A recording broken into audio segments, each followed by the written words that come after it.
So I've stopped playing gacha games for like a few months, I'd say. And I realized during that time period that there's this voice sent by miHoYo themselves just whispering in my ear telling me, yo, play our game, waste your time, give us your money. And I can't lie to you, I'm a very easily convinced person. Like miHoYo was kind of dropping bars. I liked what I was hearing. But what got me into gacha games in the first place was ZZZ Zero, and I wanted to branch out. So while I was looking for this new game to play, I saw that HSR dropped an update with like the same amount of rewards, a free 5-star and whatever, and I was like, you know what?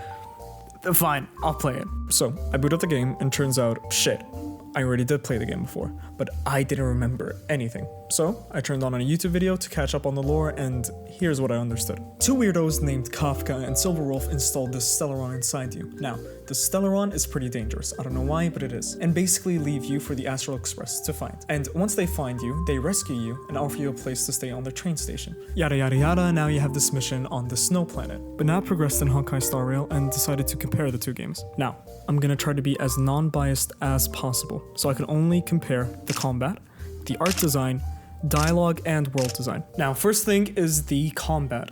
HSR's combat is turn-based. You gotta think. You can't just run 4 damage dealers and not have a support, while also keeping in mind that every enemy has 2 bars.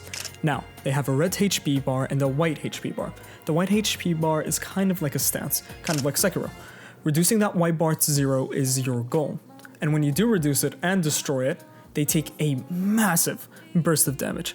Their turn is delayed, and they take more damage while the bar is down. Now, ultimates in this game are unique. Why? Because they're the only mechanic in the game that ignores the turn order. In comparison to ZZZ, it's much more of a hack and slash. It pulls inspirations from Devil May Cry, Bayonetta. It focuses on fluid combos and very stylish execution. Now, personally, I like ZZZ's combat a bit more. I felt that it's more engaging, and that immediately hooked me in. While HSR, its combat was much more tame, much more relaxing. I definitely think you can just sit on the bus, turn it on, and just chill.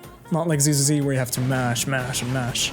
Now, what usually makes me play a game is the art design / visual, then the combat. HSR design philosophy is space fantasy. It's very clean, it's high fidelity, and it really leans into the HoYoverse aesthetic, like Genshin. It got its inspiration from an old anime called Galaxy Express. The concept of a train traveling through space was heavily inspired by that. It prioritizes elegance and beauty and being very polished, kind of like Apple in a way. But while researching about this topic, I saw a lot of players critiquing the female character design and saying that they're all starting to look the same. So this is called a visual echo. While intentional design rhymes can build lore, overusing the same exact outfit structure, like the high-low skirts or specific necklines, can turn the designs into a very repetitive loop. But I disagree with that. I think the new characters are incredibly well done, from combat and character design. Now, let's look at ZZZ. Zelda Zone Zero's design philosophy is that it's urban. It's gritty, it's rugged, and the artists aren't afraid of making unique design choices. Like, bro, we got like a bear and the panda, cause like, why not? For example, you look at Victoria Housekeeping and you might notice that these guys aren't just wearing pretty little maid outfits, but you can see that they're all derived from famous horror monsters, like how Lycon is a werewolf and how Ellen Jo is the shark from Jaws. The design philosophy isn't just about how they look, but how they stretch. So, Zelda Zone Zero uses a more exaggerated animation style than HSR.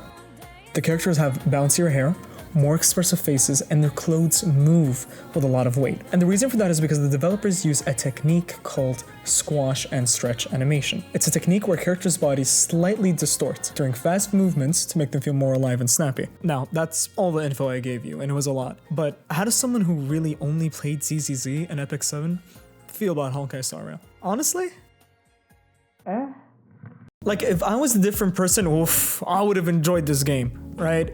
But I can't because my attention span is fried because of all that brain rot I'm consuming. HSR is such a slow burner, and that's okay. It's a very calm game in the beginning, kind of like Steins Gate. Because, for example, Steins Gate is my favorite anime of all time, right?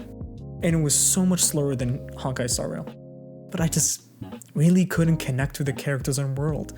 I felt like the dialogue had a lot of filler. Plus, I saw a lot of people talking about power creep and how Honkai Star Rail has this issue.